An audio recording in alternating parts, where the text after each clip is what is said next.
오늘은 양파를 심고 있습니다. 이제 양파 심고 대파 심고 이제 더 추워지기 전에 이제 춥다고 하는데 그 전에 빨리 양파를 심어야 되겠습니다. 양파와 대파 이런 월동작물이나 아니면은 봄에 심는 고추, 가지, 토마토 이런 것들도 많이 있죠. 그런 것들은 특히 이제 봄에 여름에는 이제 그 고온 피해를 보기도 하고, 그 다음에 이렇게 가을에 심는 가을작물, 즉 월동작물은 냉해와 동해를 입게 됩니다. 따라서 이런 작물들은 지금 시기에 시간이 되시면은 추비 주는 것보다 연면 시비로 이렇게 냉해와 동해를 이길 수 있게 그리고 면역력을 높여주는 그런 영양제 연면 시비 관주가 중요한데요. 자, 오늘은 정말 저렴하고 활용도가 높은 이 두 가지 자재에 대해서 이야기를 해보도록 하겠습니다. 안녕하세요, 순비제 제주농부입니다. 오늘은 양파를 심고 있습니다. 양파를 심고 이제 5판 중에 3판을 심었거든요. 고랑은 2고랑을 심고 그 다음에 이제 1고랑이 남았습니다. 그리고 이 줄은 대파를 심으려고 합니다. 이제 당근을 뽑고 마지막으로 대파를 심으려고 해요. 이제 곧 정말 본격적인 추위가 다가올 것 같습니다. 이제 12월인데요. 12월에는 눈도 많이 오고 그 다음에 엄청 춥죠. 지금은 그나마 조금 날씨가 풀려서 한낮에는 포근하지만 밤낮으로 엄청 춥습니다. 그래서 제가 많이 말씀드린 게 바로 이런 냉해 극복하고 환경 스트레스를 좀 줄여주는, 그리고 작물을 면역력을 높여주는 게 중요할 것 같습니다. 사람이나 동물이나 마찬가지로 이 스트레스를 받고 그 다음에 면역력이 떨어지게 되면은 독감도 오고 코로나도 오고 각종 몸살도 오고 그러잖아요. 이 작물들도 마찬가지입니다.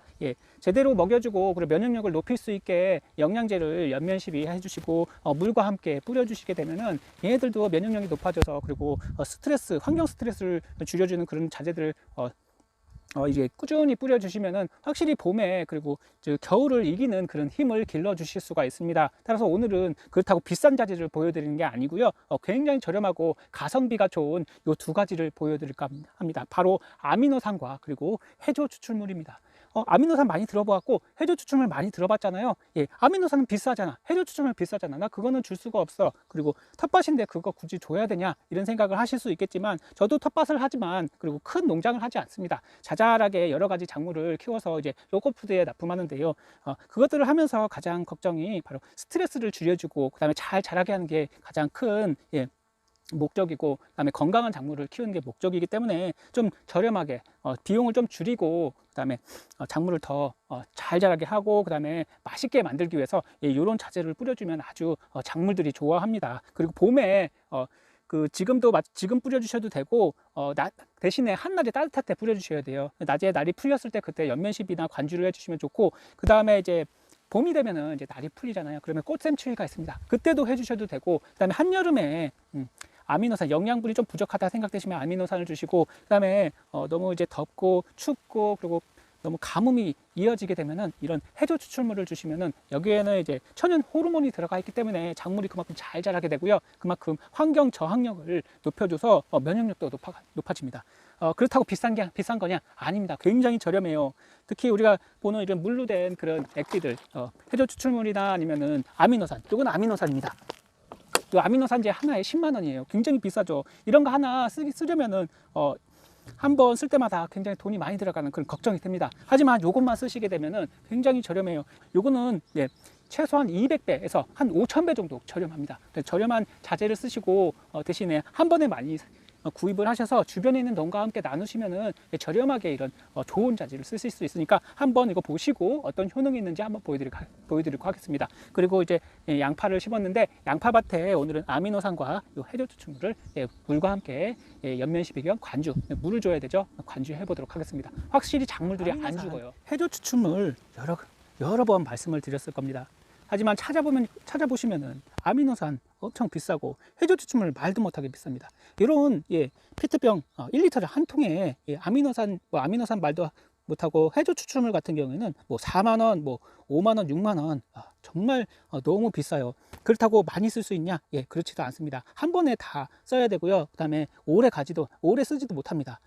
그래서 농비가 가장 걱정이어서 좋은 건 알지만 자주 못 쓰시는 걸 알기 때문에 오늘 요 두 가지 자재를 한번 이야기해 볼까 합니다. 제가 구입해서 쓰는 자재예요. 그리고 굉장히 가성비가 좋고요, 저렴하고 그다음에 오래 쓸 수가 있습니다.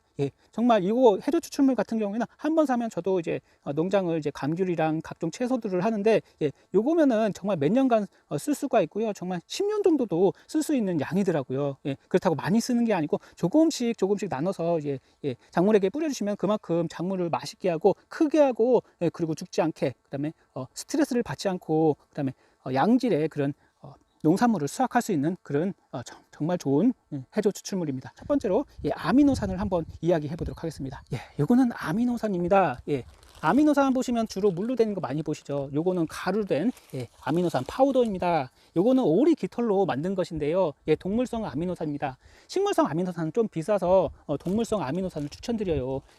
보통 업체에서는 이런 아미노산을 받아다가 당밀이랑 설탕이랑 넣어서 발효시켜서 이런 통으로 만들어서 나오는 제품들이 참 많습니다. 따라서 우모분이라고 되어 있는 그런 물로 된 것들은 이런 아미노산을 녹여서 제품화 하신 거라고 보시면 되겠고, 물이 많이 들어가니까 아무래도 비용이 적게 들고, 그 다음에 마진이 많겠죠. 그래서 이런 것들을 직접 구입해서 쓰시게 되면은 굉장히 저렴하게 쓰실 수가 있고요. 요거는 최소한 한 40번에서 한 80번 정도 쓸 수 있는 양입니다. 즉 25말에 한 250g에서 500g을 쓰는 거예요. 즉 1000배에서 2000배 이제 녹여서 쓰시게 되는데요, 요걸 주시게 되면은 여기에는 질소 성분이 다량이 들어가 있어서 지금 시기에 이런 양파나 마늘 심고 나서 요소나 아니면 질산칼슘 주시잖아요. 그거 말고도 요 아미노산을 주시게 되면은 질소를 주는 효과를 보실 수가 있고, 여기에는 18가지 아미노산이 들어가 있습니다. 이게 아미노산 파우더인데요, 아이소류신, 류신, 라이신, 페닐알라닌, 트레오닌, 각종 그거 말고도 지금 몇 가지 총 18가지 아미노산이 들어가 있는데요, 여기에는 그 환경 스트레스를 줄여주는 그런 아미노산이 들어가 있고요, 그리고 면역력을 높여주는 그런 아미노산이 들어가 있습니다. 어떻게 보면은 아미노산은 식물체 내로 빠르게 흡수가 되고요, 생리 활성 능력을 강화시켜서 생육을 촉진시키고 미량 요소를 식물 세포로 쉽게 흡수되도록 합니다. 즉 각종 환경 스트레스 저항력을 높여주고요, 면역력을 높여줍니다. 그리고 식물의 생장과 발육을 촉진시키고요. 따라서 이런 모종을 심으실 때 아미노산을 중간중간에 보름 간격, 한 일주일 간격 뿌려주시면은 그만큼 식물의 발육을 촉진하기 때문에 발근도 잘 되고요, 그리고 맛도 좋아지고, 그리고 성장도 그만큼 빠르게 촉진시킬 수가 있습니다. 두 번째는 바로 해조 추출물 파우더입니다. 이렇게 보시면은 검게 되어 있는 연탄재 같이 생긴 거죠. 요것도 물에 100% 잘 녹고요, 요거는 해조 추출물을 그 가루 형태로 파우더로 이제 만들어 놓은 것입니다. 이것을 마찬가지로 물에 녹이면은 해조 추출물 액이 되고요, 그 다음에 여기다가 당밀 넣고 설탕 넣고 발효를 시키면은 똑같이 아미노산 같이 이렇게 검게 되고, 우리가 이제 이런 1리터나 500리터의 그 해조 추출물 액을 파는 거 보시잖아요. 그런 거나 똑같이 그런 액비를 만드실 수가 있습니다. 즉 요거는 많은 약이 사용되는 게 아니고요, 한번 이제 한 말에 이제 한 4g 정도의 요 가루로 된 해조 추출물을 넣어 주시면은 한 5000배, 그게 5000배거든요. 5000배로 사용하는 거기 때문에 많은 양이 사용되지 않습니다. 하지만 5000배 사용한다고 이게 효과가 없지 않겠느냐 이런 생각을 하실 수가 있는데, 굉장히 효과가 좋습니다. 이들 들어보셨을 겁니다. 아스코필럼 노도섬이라고 그 해조 추출물 원료 중에 가장 비싸고 효과가 좋은 그런 원료 중에 하나고요. 그게 여기 안에 포함되어 있습니다. 따라서 양질의 좋은 그런 해조 추출물이라고 보시면 되겠고요. 그리고 고농축입니다. 5000배로 사용하셔야 돼요. 해조 추출물 파우더를 물에다 녹이면은 이렇게 아주 진하게 검게 변해요. 이게 5000배로 녹인 거거든요. 그 효과가 굉장히 대단합니다. 이 아미노산보다 훨씬 좋고요, 아미노산과 마찬가지로 그 냉해와 동해 등 환경 스트레스를 줄여주는 그런 아주 좋은 효과가 있어요. 즉, 요 가루형 해조 추출물은 가장 효과를 보시는 것은 바로 천연 호르몬입니다. 여기는 천연 호르몬이 들어가 있고, 사이토키닌, 지베렐린 많이 들어보셨죠? 그 자연적인 식물 호르몬의 효과를 보실 수가 있고요. 따라서 작물을 키우실 때 비대하고, 그 다음에 엽색을 진하게 하고, 두껍게 하고, 그리고 면역력을 높이고, 그 다음에 환경 스트레스를 줄여주는 그런 여러 가지 효과가 있다고 보시면 되겠습니다. 요 해조 추출물 파우더를 물에 녹이면 이렇게 된다고 했죠? 요거는 아미노산입니다. 식물의 면역력을 강화하고 각종 악조건, 고온, 저온, 장마, 가뭄, 냉해, 염류장애에 대한 그 저항성을 높이고 피해를 조기에 회복시킵니다. 따라서 겨울에만 사용하시는 게 아니고요, 봄, 봄, 여름, 가을, 겨울 사시사철 쓰실 수 있는 게 바로 요 해조 추출물입니다. 즉 요 해조 추출물은 식물 스스로의 본연의 유전자 잠재력을 최대한 끌어내도록 도와주는 그런 역할을 하고요. 그 다음에 천연 식물 생장 촉진제입니다. 그리고 여기에는 사이토키닌, 지베렐린, 알긴산이 있을 뿐만 아니라 질소, 인산, 카리, 칼륨이 많이 들어가 있어요. 인산도 들어가 있고요. 따라서 영양제를 주는 효과도 보실 수 있고요. 이렇게 기대 효과를 보실 수가 있어요. 따라서 작물에게 수시로 뿌려주면 아주 좋은 효과를 보실 수 있는 거죠. 따라서 20리터 이제 물통에 쓰실 때는 한 4g 정도 넣어주시면 되고요. 이게 20kg인데요.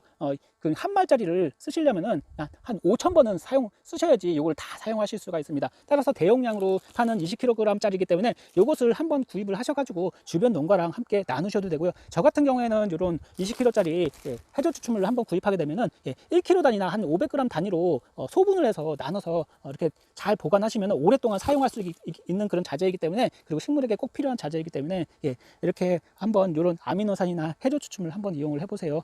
굉장히 저렴합니다. 요거는 20kg 한 포에 3만원 정도 하고요. 요거는 20kg 한 포에 17만원인데요. 대신에 가격이 비싸다고 생각하시잖아요. 요거 굉장히 오래 씁니다. 500리터 한 통에 이제 보통 100g 정도 사용하는데요. 그거 200번 정도 사용할 수 있는 양입니다. 그걸 17만 원은 나누기 200번 하시면은 굉장히 저렴한 거죠. 보통 우리가 보는 그런 해조 추출물 한 통에 4만 원, 5만 원, 어떤 것은 7만 원, 8만 원 하는데, 그런 거 한 번에 쓰는 것보다 200번 쓰시는 게 훨씬 낫다고 생각됩니다. 자, 오늘은 이것에 대해서 한번 이야기해봤고요. 제가 이제 농사를 지면서 가장 걱정이 바로 비용입니다. 비용을 어떻게 하면 줄일 수 있고, 그리고 작물에게 좋은 것을 줄 수 있을까, 이런 생각이 많이 들어서 이런 자재를 많이 사용을 해요. 자, 오늘은 아미노산과 요 해조 추출물을 넣은 것을 요 작물에게 물을 줄 겸 뿌려주도록 하겠습니다. 그리고 제가 액비 만드는 거 잠깐 보여드리도록 하겠습니다. 물 500리터에 해조 추출물 100g, 그리고 당밀 약 1리터, 그 다음에 여기에는 미생물 제제 조금만 넣도록 하겠습니다. 이렇게 추운 날씨에는 히터봉을 넣어주시는 게 좋습니다. 해조 추출물 이렇게 500리터로 만들어 주시면은 어떠한 그런 영양제 사서 쓰실 필요가 없고요. 여기에는 이제 양분이 좀 부족하니까 복합 비료를 한 1, 2kg 정도 추가로 넣어 주시면 좋습니다. 그리고 여기에는 이제 당밀도 추가로 넣어 주도록 하겠습니다. 당밀은 이제 미생물이 먹고 이제 분해 활동을 할 수 있게 먹이를 주는 것입니다. 집에 가지고 계신 여러 가지 미생물이 있으면은 그것을 주셔도 돼요. 제가 말씀드린 트리코마 그거 밝은제, 그것을 주셔도 좋습니다. 그거 아주 발효가 엄청 잘 됩니다. 이렇게 미생물 제제 한 줌이나 2줌 정도 이렇게 넣어 주시면 됩니다. 요거는 음식물 찌꺼기 이제 퇴비 제조용 미생물 제제입니다. 음식물도 이제 분해하는 그런 미생물들이 다량으로 들어가 있는 그런 미생물이라고 보시면 되겠습니다. 한 3, 4일 정도 따뜻한 곳에다가 발효를 시키시면 됩니다.